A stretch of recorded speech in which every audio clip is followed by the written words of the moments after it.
কথা রাখতে না পারলে কথা দিও না, কারণ তোমার কথা দেওয়াটা তোমার কাছে সাধারণ হতে পারে। তুমি যাকে কথা দিয়েছ তার কাছে তোমার কথা দেওয়া হাজারটা স্বপ্ন হতে পারে। তাই কাউকে কথা দেওয়ার আগে ভেবে নিও তুমি কথাটা রাখতে পারবে কিনা।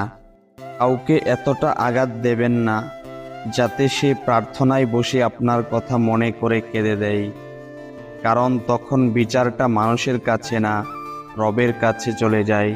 সবসময় মাথায় রাখবে, পরিস্থিতি যে কোনো সময় পরিবর্তন হতে পারে। জীবনে কাউকে কষ্ট দিও না। আজ হয়তো তুমি শক্তিশালী, কিন্তু সময় তোমার থেকেও শক্তিশালী। যখন মানুষের কাছে আপনার প্রয়োজন ফুরিয়ে যাবে, তখন আপনি যতই সঠিক হন না কেন, তারা খুঁজে খুঁজে আপনার ভুলগুলো বের করবে। হায়াতের কোনো বয়স নেই। যদি কাউকে কষ্ট দিয়ে থাকি, কারো মনে আঘাত করে থাকি, তাহলে ক্ষমা করে দিও, কারণ বলা যায় না তো যদি তোমার সাথে আমার কখনো দেখা না হয়। মানুষ কখনো অর্থের অভাবে অসহায় হয় না। মানুষ অসহায় কখন হয় জানেন? তার প্রিয়জনের মিথ্যা ছলনায়।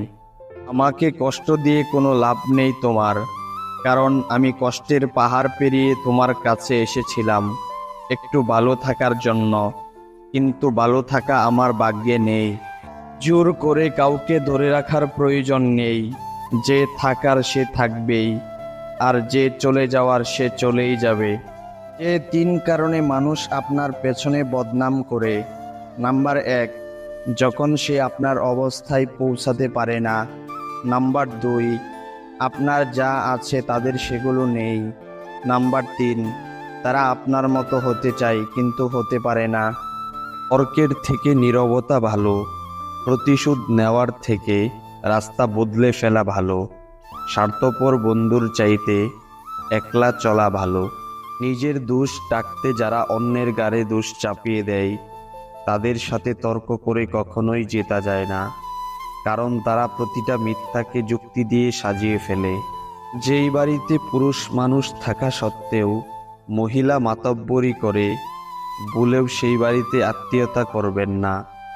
বরং সম্মান তো পাবেনই না, মান সম্মান যতটুকু আছে ওইটুকু শেষ করে দিবে।